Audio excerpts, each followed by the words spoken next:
Hello ನಮಸ್ಕಾರ, ನೀವು ನೋಡ್ತಾ ಇದ್ದೀರಾ ಇಂಡಿಯಾ ಫಸ್ಟ್. ನಾನು ರಕ್ಷತ್ ಶೆಟ್ಟಿ. ಈಗ ಹೆಡ್ಲೈನ್ಸ್.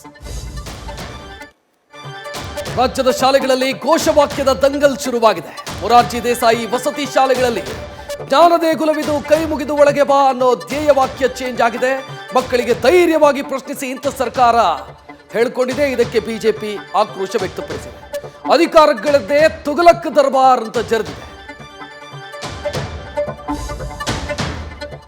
ರಾಜ್ಯ ಬಜೆಟ್ ಅಧಿವೇಶನದಲ್ಲಿ ಶಾಸಕರಿಗೆ ಆಸಕ್ತಿಯೇ ಇಲ್ಲದಂತಾಗಿದೆ. ಇವತ್ತು ಕಲಾಪ ಆರಂಭ ಆದರೂ ಕೂಡ ಸದನಕ್ಕೆ ಬಾರದೆ ನಿರಾಸಕ್ತಿ ತೋರಿಸಿದ್ದಾರೆ. ಕಲಾಪಕ್ಕೆ ಹಾಜರಾದ ಸದಸ್ಯರ ಹೆಸರನ್ನ ಹೇಳಿ ಸ್ಪೀಕರ್ ಹಾಸ್ಯ ಚಟಾಕಿ ಹಾರಿಸಿದ್ದಾರೆ. ಕುಡಿಯೋ ನೀರಿನ ಸಮಸ್ಯೆ ಬಗ್ಗೆ ಪ್ರಶ್ನಿಸಿ ಅಶೋಕ್ ಸರ್ಕಾರದ ಗಮನ ಸೆಳೆದಿದ್ದಾರೆ.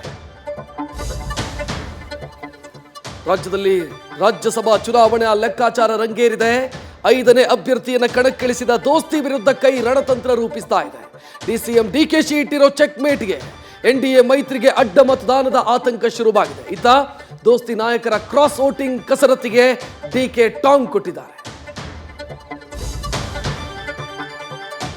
ಕರಾವಳಿಯಲ್ಲಿ ಮತ್ತೆ ಧರ್ಮದಂಗಲ್ ದಗದಗಿಸ್ತಾ ಇದೆ. ಟಿಪ್ಪು ಕಟೌಟ್ ಹಾಕಿ ಡಿವೈಎಫ್ಐ ಸಂಘರ್ಷದ ಕಿಚ್ಚಿಗೆ ತುಪ್ಪ ಸುರಿದಿದೆ.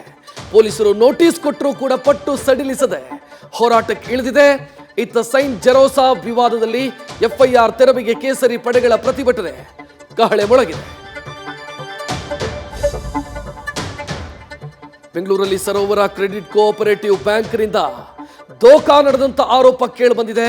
ಬಡ್ಡಿ ಕೊಡೋ ಆಸೆ ತೋರಿಸಿ ವಂಚಕಿಯೊಬ್ಬಳು ಉಂಡೆನಾಮ ಹಾಕಿದ್ರಾ ಅನ್ನೋ ಶಂಕೆ ವ್ಯಕ್ತವಾಗಿದೆ. ಅಷ್ಟೇ ಅಲ್ಲ, ಕಟ್ಕೊಂಡ ಪತಿಗೆ ಚಾಲಾಕಿ ಶ್ರುತಿ ಪಂಗನಾಮ ಹಾಕಿ ಸಿಕ್ಕಿ ಬಿದ್ದಿರೋದು ಗೊತ್ತಾಗಿದೆ.